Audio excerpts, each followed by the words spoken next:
नमस्कार दोस्तों। SKG online classes में आपका स्वागत है। आज के इस वीडियो में हम स्टार्ट करने जा रहे हैं। क्लास 10 का टॉपिक है।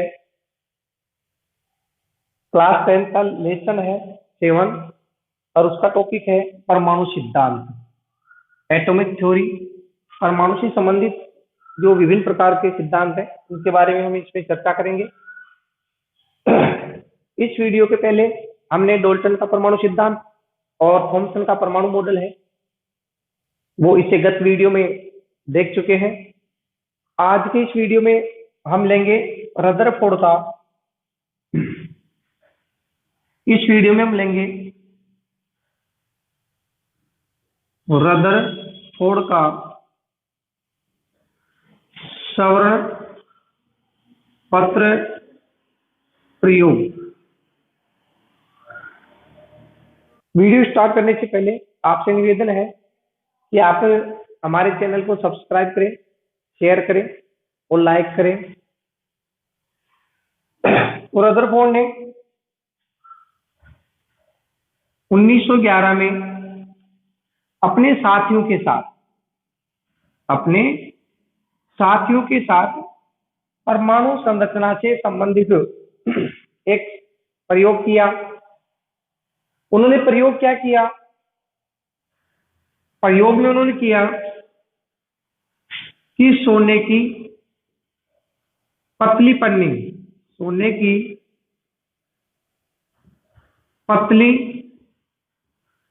के ऊपर, अब सोने की जो पतली पन्नी है वो कितनी थी? 10⁻⁷ या 100 नैनोमीटर। इतनी पतली सोने की पन्नी के ऊपर उन्होंने क्या किया? उन्होंने अल्फा कणों की बौछार की।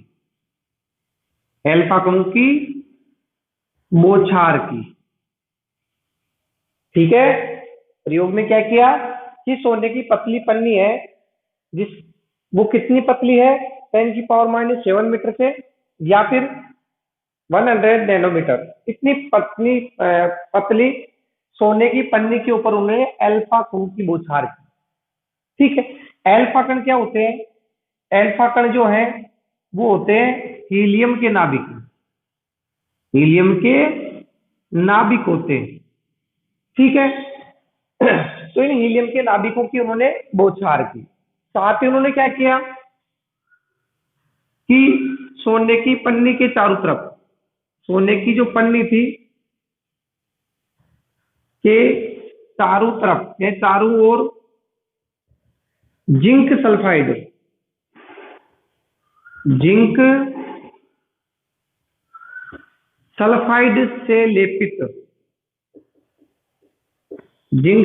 से लेपित एक पर्दा रखा, ताकि ये पर्दा क्यों रखा? ताकि सोने की पतली झिल्ली के ऊपर जब अल्फा कण की बौछार की जाएगी तो अधिकांश जो अल्फा कण है वो से टकराने के पश्चात विभिन्न दिशाओं में विक्षेपित होते हैं। ठीक है ना।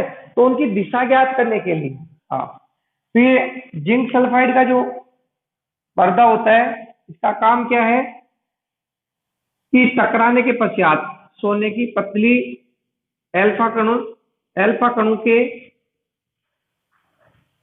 झिल्ली से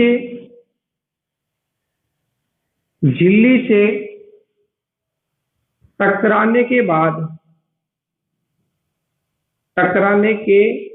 बाद दिशा ज्ञात करने के लिए सोने की झिल्ली के चारों ओर क्या किया जाता है? जिंक सल्फाइड का पर्दा या जिंक सल्फाइड से लेपित है वो पर्दा लगाया जाता है। तो ये तो उन्होंने प्रयोग किया।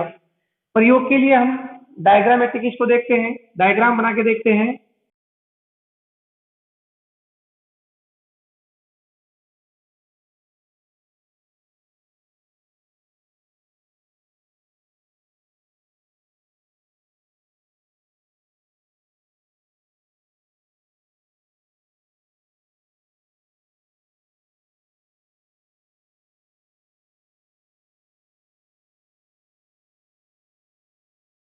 तो डायग्राम के रूप में देखते हैं, ये अल्फा कण घन है,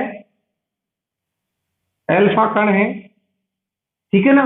ये जिंक सल्फेट से लेपित पर्दा है, ये सोने की झिल्ली है, पतली झिल्ली है, ठीक है। तो ये इन्होंने प्रयोग किया। प्रयोग में क्या किया, जो हमने अभी पढ़ा वही प्रयोग है कि जब सोने की पतली झिल्ली जिसका मान है 10⁻⁻⁷ से 100 नैनोमीटर तक हो सकता है उसका, ठीक है। तो इतनी पतली सोने की झिल्ली के ऊपर अल्फा कणों की बौछार की, जो कि हीलियम के नाभिक होते हैं, तो ये बौछार की सोने की पतली झिल्ली की चारों ओर जिंक सल्फाइड से लेपित थी। जिंक सल्फाइड से लेपित पर्दा है, ये इसीलिए रखा जाता है ताकि अल्फा कण है सोने की पन्नी से टकराने के पश्चात जब विभिन्न दिशाओं में जाकर इस पर्दे से टकराते हैं तो यहाँ पर चमक उत्पन्न होती है। यहाँ पर क्या उत्पन्न होती है, चमक या स्फुर दीप्ति, स्फुर दीप्ति उत्पन्न होती है, चमक उत्पन्न होती है, जिससे कि हमें अल्फा कणों की दिशा का ज्ञान हो जाता है कि टकराने के पश्चात वो कौन सी दिशा में जा रहे हैं। तो ये तो उन्होंने प्रयोग किया। अब इस प्रयोग के करने के बाद उनको प्रयोग में उन्होंने क्या क्या देखा, क्या क्या प्रेक्षण किए, उन्होंने क्या क्या ऑब्जर्वेशन किया, तो देखते हैं।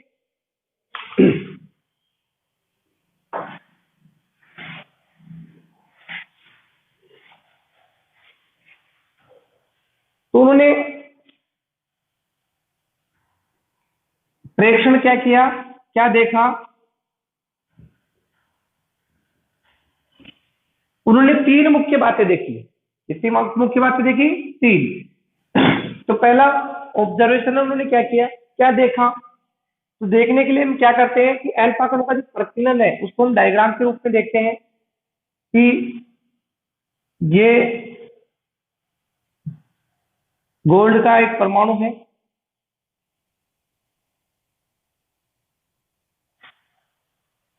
और ये अल्फा कण जो है ये इसका नाभिक है,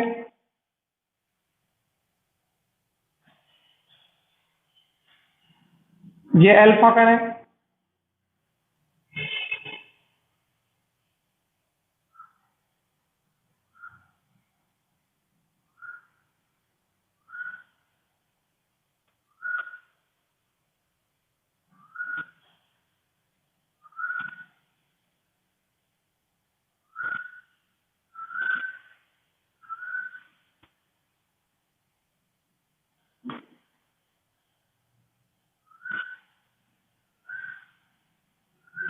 तो ये अल्फा कणों का प्रकीर्णन है कि किस प्रकार से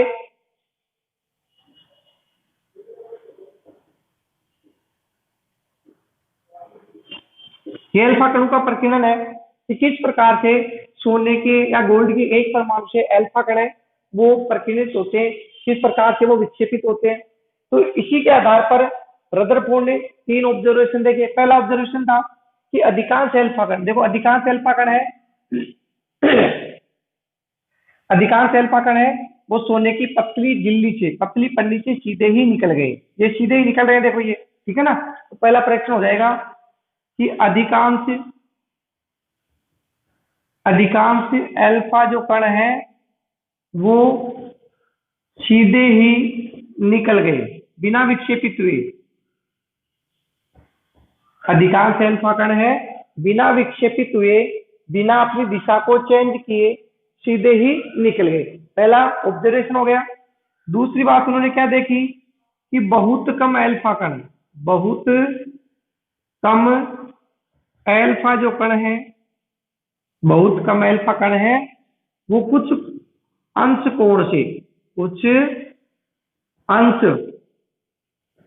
कोण से विक्षेपित होते हैं, विक्षेपित होते हैं। ये दूसरी बात देखी। ये देखो हमने इतने सारे कण लिए तो उनमें से केवल कुछ कण है या बहुत कम जो कण है वह कुछ अंश कोण से विक्षेपित होते हैं। ये देखो कुछ अंश कोण से विक्षेपित हो रहा है, ये देखो, ठीक है। तो ये दूसरा पॉइंट हो गया कि बहुत कम अल्फा कण है वह कुछ अंश कोण से विक्षेपित होते हैं, अपनी दिशा को चेंज करते हैं। तीसरी मुख्य बात है या तीसरा ऑब्जर्वेशन है कि 20,000 में से 20,000 अल्फा कणों में से केवल एक अल्फा कण, केवल एक अल्फा कण है, वह 180 डिग्री कोण से विक्षेपित होता है, कोण से विक्षेपित होता है। देखो 20,000 में से कितने अल्फा कणों में से, 20,000 अल्फा कणों में से केवल एक अल्फा का जो कण है वो 180 डिग्री से 180 डिग्री के कोण से विक्षेपित होता है, अर्थात वो जिस दिशा से आया टकराकर उसी दिशा में वापस चला गया, 180 डिग्री के कोण पर विक्षेपित होता है। तो ये तीन ऑब्जर्वेशन उन्होंने देखे। पहला क्या देखा, अधिकांश अल्फा कण सीधे ही निकल गए, कुछ अल्फा कण है या बहुत कम अल्फा कण है वो कुछ कोण से विक्षेपित हुए, और 20,000 में से एक अल्फा कण है वो 180 डिग्री के कोण से विक्षेपित होता है। तो इस तीसरा जो प्रेक्षण है, ऑब्जर्वेशन है, इस ऑब्जर्वेशन को देखने के बाद रदरफोर्ड को बहुत आश्चर्य हुआ कि ये कैसे संभव है, और उन्हें अपने शब्दों में उन्होंने कहा कि ये जो घटना है वो उसी प्रकार है जिस प्रकार से 14 इंच तोप के गोले को यदि हम टिश्यू पेपर, ठीक है ना, टिश्यू पेपर के ऊपर फेंकते हैं ऐसे, और फेंकने के बाद वो उसे टकराकर वापस फेंकने वाले को चोट पहुंचाए, संभव ही नहीं है। लेकिन ये घटना उसी प्रकार से थी, ठीक है। तो इस घटना के ऊपर रदरफोर्ड ने एक स्टेटमेंट दिया, एक कथन कहा, वो क्या है अभी देखते हैं। घटना, उन्होंने एक कथन कहा कि यह परिणाम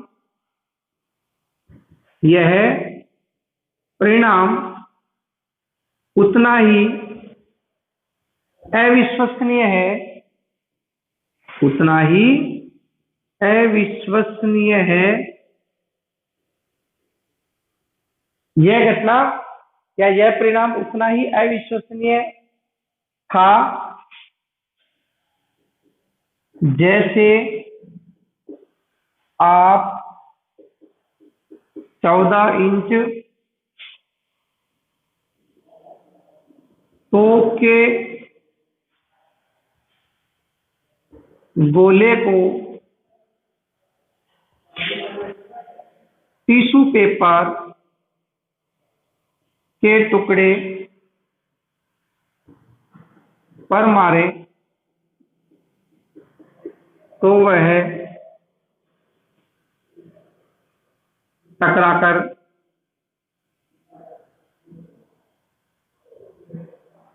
आपको ही चोट पहुंचाएगा। तो ये उनका कथन था कि मान लीजिए कि 14 इंच तोप का जो गोला है उसको यदि हम टिश्यू पेपर के टुकड़े पर फेंक कर मारे तो उससे टकराकर वापस हमें ही चोटिल कर देगा, घायल कर देगा। तो इसके ऊपर उन्होंने ये कथन कहा, ये कथन अविश्वसनीय था, ठीक है ना। तो रदरफोर्ड ने जो तीन निष्कर्ष दिए, रदरफोर्ड ने जो तीन प्रेक्षण किए, उनके आधार पर उन्होंने तीन निष्कर्ष निकाले। उनके आधार पर उन्होंने क्या निकाले, तीन निष्कर्ष निकाले। उनमें से पहला निष्कर्ष है कि परमाणु का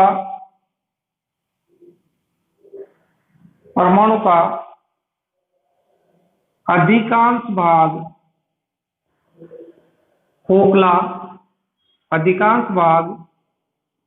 खोखला व आवेशहीन होता है, यानी कोई आवेश नहीं होता है, आवेशहीन होता है। इसलिए अल्फा कण सीधे निकल गए, अल्फा कण सीधे निकल गए, ठीक है। उन्होंने क्या कहा कि अधिकांश जो परमाणु का भाग है वो खोखला होता है, इसलिए अधिकांश जो अल्फा कण है वो सीधे ही निकलेंगे। ये देखो सीधे निकले, पहले प्रेक्षण के आधार पर पहला निष्कर्ष है और दूसरे प्रेक्षण के आधार पर दूसरा निष्कर्ष है। ठीक है, तो दूसरा निष्कर्ष क्या निकाला कि कुछ कण विक्षेपित होते हैं, कुछ अल्फा कण विक्षेपित होते हैं, इसलिए निश्चित ही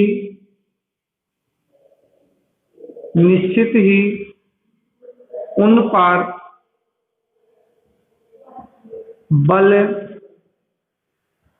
प्रतिकर्षण बल लगता है। निश्चित ही उन पर प्रतिकर्षण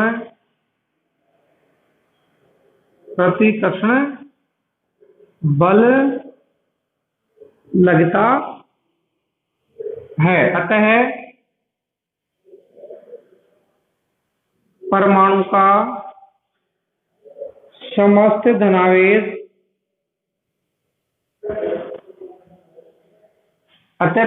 समस्त धनावेश उसके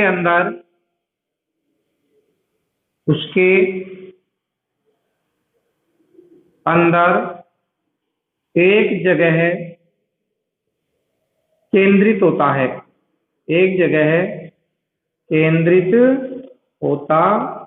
ये देखिए कुछ अल्फा कण है वो विक्षेपित हो रहे हैं। ठीक है ना, तो देखो अल्फा कण क्या होते हैं, हीलियम के नाभिक होते हैं।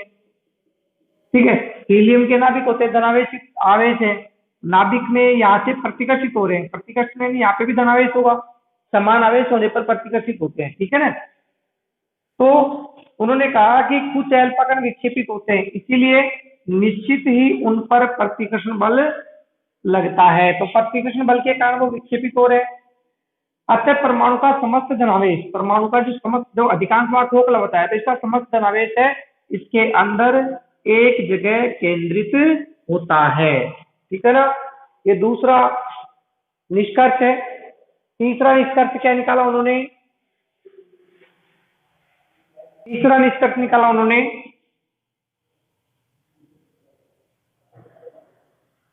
कि परमाणु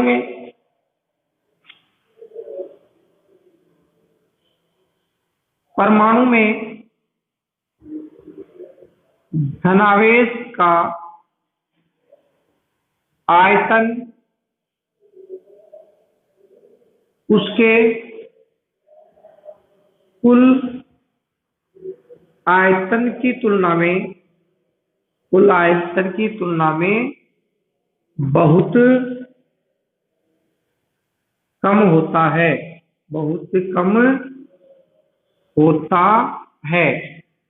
और इस धनावेशित आयतन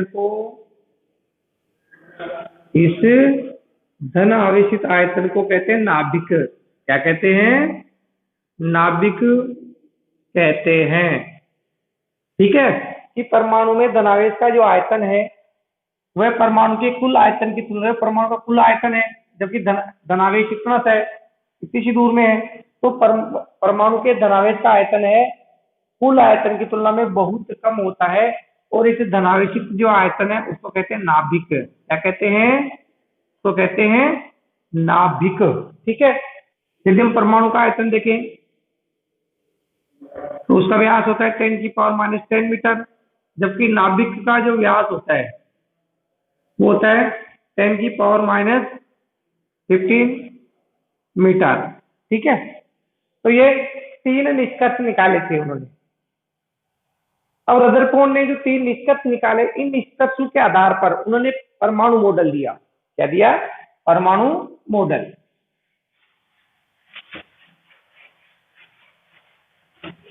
तो निष्कर्षों के आधार पर रदरफोर्ड ने परमाणु का मॉडल दिया। तो रदरफोर्ड का परमाणु मॉडल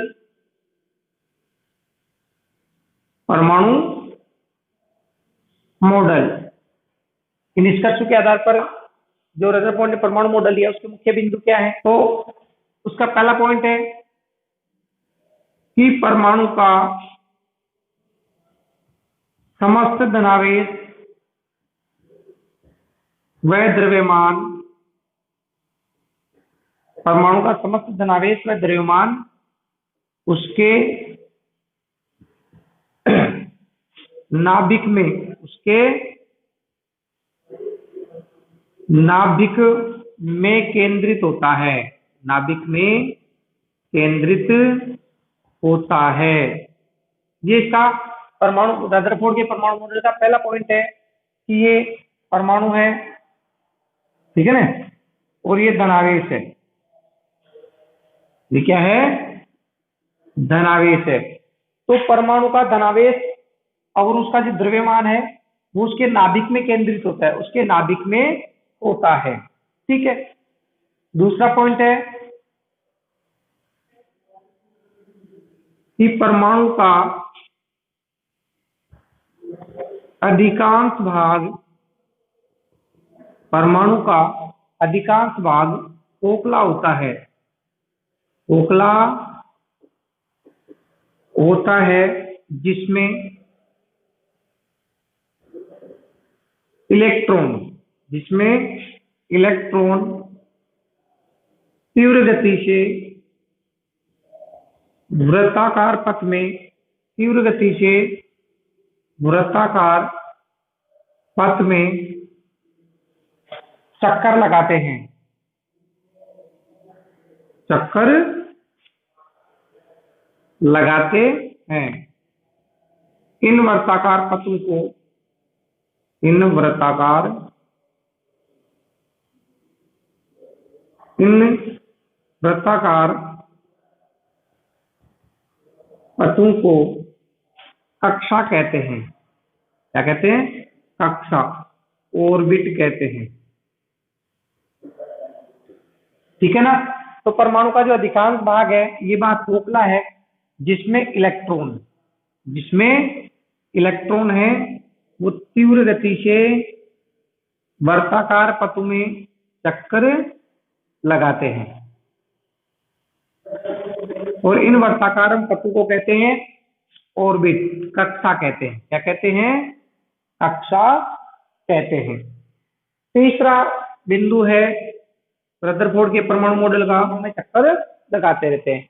तो ये रदरफोर्ड का परमाणु मॉडल था। हेलो, ये रदरफोर्ड का परमाणु मॉडल था। अब इस मॉडल में भी कुछ कमियां थी, इस मॉडल में भी कुछ कमियां थी। तो रदरफोर्ड के परमाणु मॉडल की कमियां क्या क्या है, लिमिटेशंस क्या है, वो देखते हैं। तो रदरफोर्ड के परमाणु मॉडल की कमियां, कमियां क्या क्या कमियां हैं वो देखते हैं।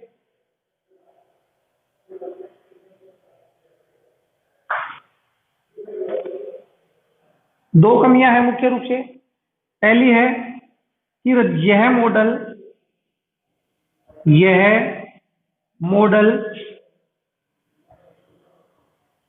परमाणु के स्थायित्व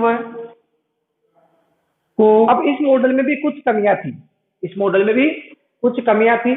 तो रदरफोर्ड के परमाणु मॉडल की कमियां क्या क्या हैं, लिमिटेशंस क्या हैं, वो देखते हैं। तो रदरफोर्ड के परमाणु मॉडल की कमियां क्या क्या कमियां हैं वो देखते हैं। दो कमियां हैं मुख्य रूप से। पहली है कि यह मॉडल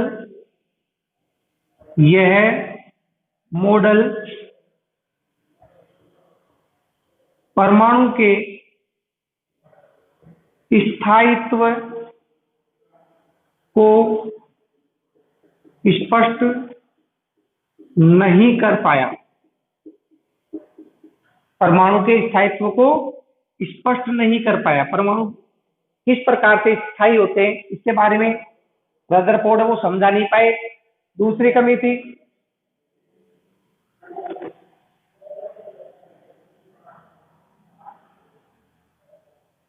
परमाणु की इलेक्ट्रॉनिक संरचना, इलेक्ट्रॉन संरचना को नहीं समझा पाए, इनकी रदरफोर्ड के परमाणु मॉडल के द्वारा न तो हम परमाणु के स्थायित्व को समझा सकते हैं और न ही इसके इलेक्ट्रॉनिक संरचना जो होती है उसको हम समझा पाते हैं। तो इस आधार पर इन कमियों के कारण रदरफोर्ड के जो परमाणु मॉडल है उसको अस्वीकार कर दिया गया। कुछ हद तक ये परमाणु की संरचना को समझाने में सफल रहा, लेकिन इन दो कमियों के कारण इस मॉडल को स्वीकार नहीं किया गया। आपको यदि कहीं पे कुछ समझ में नहीं आया या आपको वीडियो में और सुधार की जरूरत है तो आप हमें हमारे कमेंट्स बॉक्स में लिखकर हमें सुझाव दें, ताकि आपके लिए हम अच्छा सा अच्छा वीडियो है वो बना सकें। धन्यवाद।